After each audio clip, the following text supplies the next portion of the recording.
Два маленьких щенка, Тёмка и его сестра, оказались на улице из-за человеческой жестокости. А за окном была холодная зима. Животные страдали от жуткого холода, им было страшно, и они понимали, что не смогут выжить без человеческой помощи.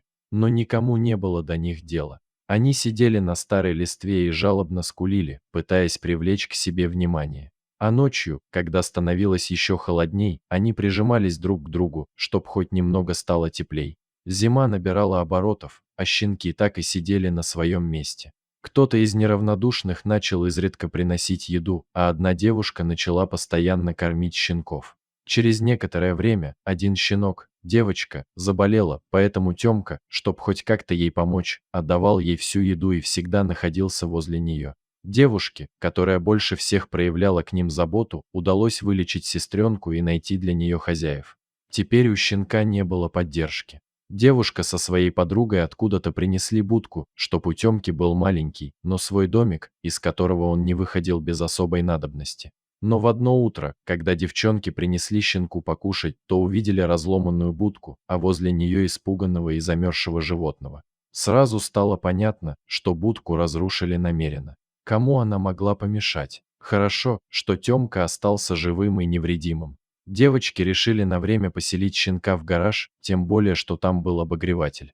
Но реакция гаражного кооператива была неожиданной. Они решили отключить подачу электроэнергии, ведь счет за нее оплачивают все вместе. Девочкам пришлось забрать щенка оттуда. Юные любители животных начали искать другие пути спасения полюбившегося им животного. Отыскав мои контакты в интернете, они попросили о помощи, так как Тёмку некуда поселить, а на улице зима. В подтверждении своих слов они прислали фото Тёмы. Он был похож на детеныша овчарки, только с неимоверно грустным взглядом, что неудивительно, ведь он за свои 2 месяца жизни видел только человеческое безразличие и жестокость, холод и голод.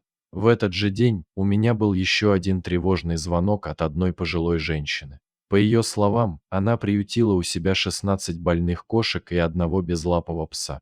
А недавно, возвращаясь домой, она обнаружила в снегу 2 щенка, которые были очень схожи со щенком, о котором заботились девочки. В разговоре женщина не могла сдержать слез.